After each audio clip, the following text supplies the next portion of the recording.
On a la bonne possibilité de parler à Johan Lemoine, qui est le réalisateur fameux, mais en même temps, c'est Woodkid. Un musicien qu'on a vraiment entendu ici à Moscou. En fait, le début était grand. C'était la Tour Eiffel, la France, etc. Et je sais que c'est ton dernier concert de ton tour. Pourquoi Moscou et comment ça va être aujourd'hui, cette soirée-ci ? En fait, on n'est pas si triste que ça parce que c'est la fin pour cette année. Et quand l'album sortira en début d'année prochaine, on repartira sur la route, mais avec une formule plus grande encore. Et pour ce soir, c'est un concert très fidèle au son que les gens connaissent de ma musique. J'ai des cuivres sur scène, il y a vraiment des visuels, des projections qui ressemblent au clip déjà. Et en tout, on est quand même 8 sur scène.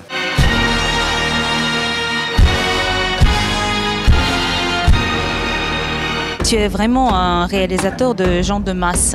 Comme un musicien, tu voudrais devenir un grand musicien ou bien tu voudrais transmettre un message à un cercle qui te comprenne et qui te respecte? C'est pas très important le nombre de gens qu'on touche. L'important, pour moi, c'est de faire quelque chose qui créativement est très important et qui est de qualité pour moi. Je crois en la crédibilité de ma musique. C'est quelque chose pour moi de sincère. Mais j'arrive à toucher beaucoup de gens avec cette musique. En tant que musicien, tu t'inspires plus facilement qu'en tant que réalisateur ou ça n'a aucune importance? Pour moi, c'est ces deux médias qui travaillent vraiment ensemble. Tout ce que je fais en son, j'essaie toujours de le traduire en image. Tout ce que je fais en image, je le traduis dans le son. Ça fonctionne ensemble.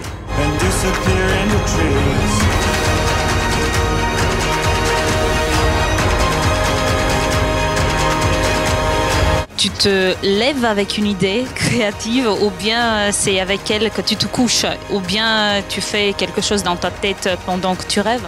Souvent, j'ai des idées, j'ai des visions, soit qui viennent de mes rêves, soit d'images que je vois dans des livres, sur Internet. Et puis j'ai ces espèces d'images qui me marquent, qui me hantent, et puis qui reviennent et qui font de plus en plus de sens. Certaines que j'élimine avec le temps, et puis d'autres qui restent toujours là. Et puis souvent...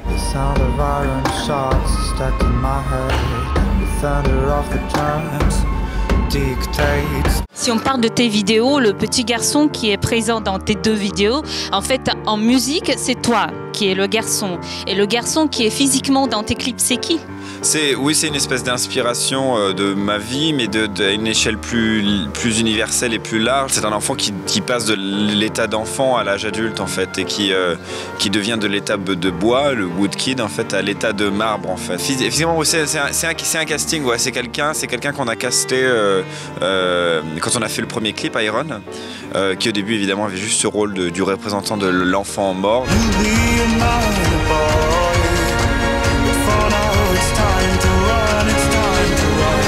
Si on parle des oiseaux, il y en a partout, dans tes vidéos, sur tes vestes, partout. Qu'est-ce que ça symbolise pour toi, un oiseau? C'est presque une coïncidence que j'emporte parce que c'est une collection de Chris Van Ash pour Dior et c'est quelqu'un avec qui je travaille beaucoup. Mais sinon, il y a quelque chose qui m'intéresse dans les oiseaux, c'est que c'est souvent quelque chose d'assez poétique et positif et j'aime bien retourner les codes et souvent dans mes vidéos, c'est un élément beaucoup plus noir que ça. J'aime bien amener du négatif dans le positif et du positif dans le négatif. Et c'est ce que je fais avec les oiseaux souvent d'ailleurs, c'est marrant, on m'a jamais posé cette question mais c'est vrai que je...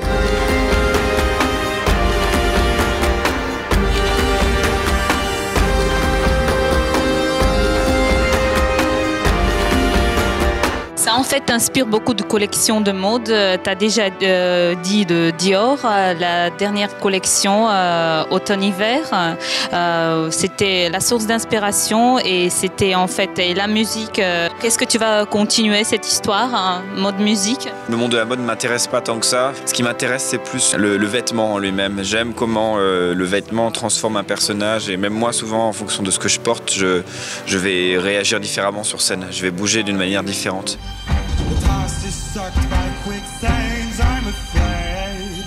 comment tu es habillé. Est-ce que tu peux énumérer les marques? Mes chaussures, c'est des chaussures que je porte tout le temps, c'est des Brooks Prada. Et après, sinon, c'est du Dior, tout du Dior. Et ça, c'est Riccardo Tisci pour Givenchy. Je suis beaucoup les défilés. Je sais que j'ai encore des projets avec Chris chez Dior. Puis c'est lui qui m'habille tout le temps pour ma tournée. Donc voilà. Il faut que tu fasses une collection de képi ou de chapeaux ou quelque chose comme ça parce que tu as une énorme collection, c'est ça? Pas tant que ça, non, mais c'est vrai que je porte toujours quelque chose sur ma tête. Là, en ce moment, c'est vrai qu'avec Chris, il a vraiment ce truc du chapeau, quasiment du juif hassidique ou du mormon, cette chose très austère et puis qui évoque des choses assez noires. Souvent sur scène, je porte ce chapeau-là ou la casquette parce qu'il y a un truc un peu streetwear. Dernièrement, je voudrais dire que j'adore ta barbe. Est-ce qu'il y a une personne ou une chose au monde qui pourra te faire se débarrasser de ta barbe? Mais j'ai des moments avec et sans. Hein. Sur les photos de presse, les premières photos de presse que j'avais, je suis juste rasé court. Ça dépend des moments en fait. En ce moment, j'ai plutôt envie de barbe, c'est plus par flemme qu'autre chose. C'est Woodkid spécialement pour Trendy Lab.